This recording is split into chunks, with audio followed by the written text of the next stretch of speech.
Observe, analyze, and conquer. Step forward a little bit, yeah.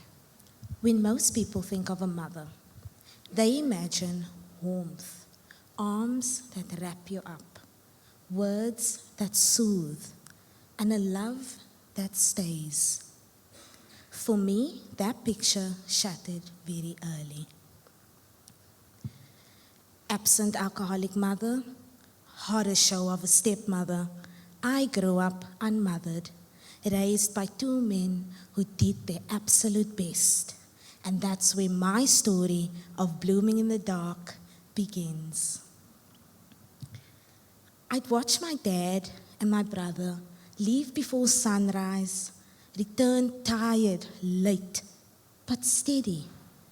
Their confidence, relentless rhythm fascinated me. Their drive lit a stubborn fire within me. While other kids played outside, I calculated which bowl could wait another week. While friends whined about homework and boyfriends, I planned dinner, did laundry, and answered adult questions at parent meetings. So childhood skipped me. Everyday survival was a task at hand. In school, I couldn't relate. Most of my friends had loving single mothers or two-parent households. So it became difficult to relate to them. In community, I was rejected. I was made fun of. Too black to be colored, too colored to be black. So loneliness and books became a constant companion, like a shadow stitched to me.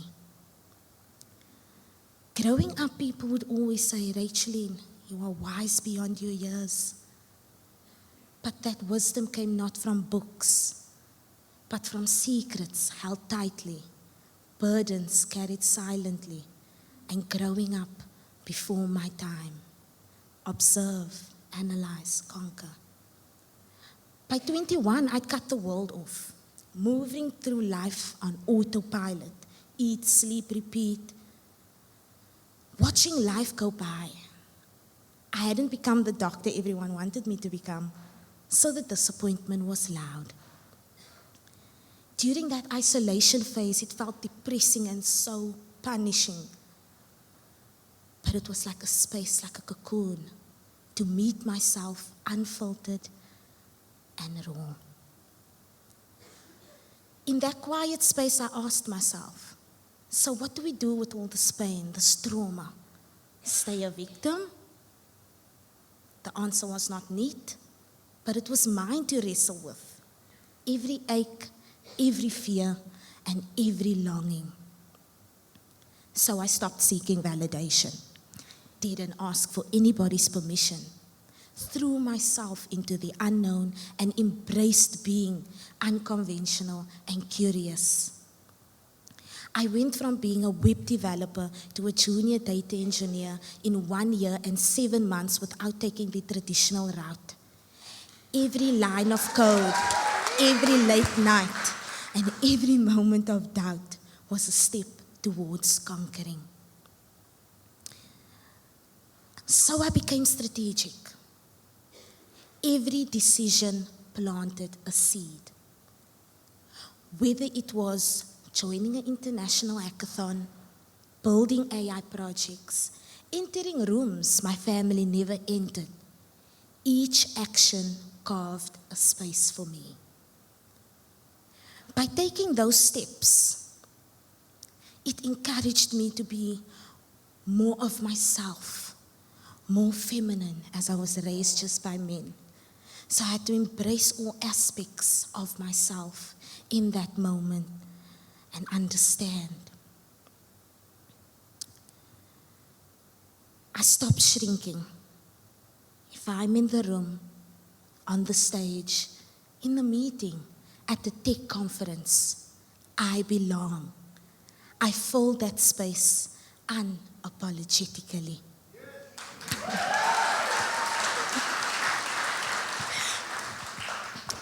I let go of people, seasons, and past versions of myself. Toxic expectations and doubts. I was not going to allow that to fly into the life that I am currently building. And then came bravery. Showing up on stages, meeting mentors, being a mentor, taking risks, saying yes to spaces I wasn't supposed to occupy, and realizing I could thrive there. I carved my own space, as life does not hand you validation. You claim it for yourself. Pain became fuel.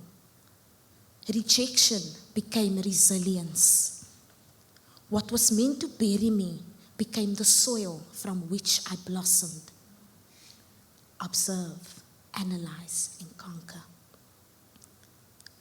My scars grew flowers. I bloomed in the dark.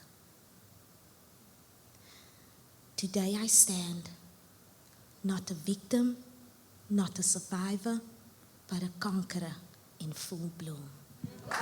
Yes, beautiful.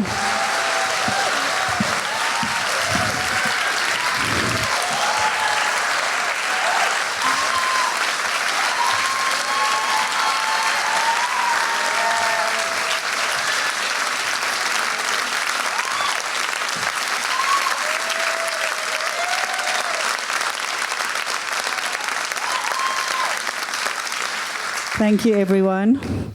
They say dynamite comes in small packages, that's for sure. And just before we came on the stage, Racheline got some really good news. Do you want to share it? Oh, so I got shortlisted for the AI ambassador of Elevate for Microsoft. So And there's more. should I? I'm still in shock.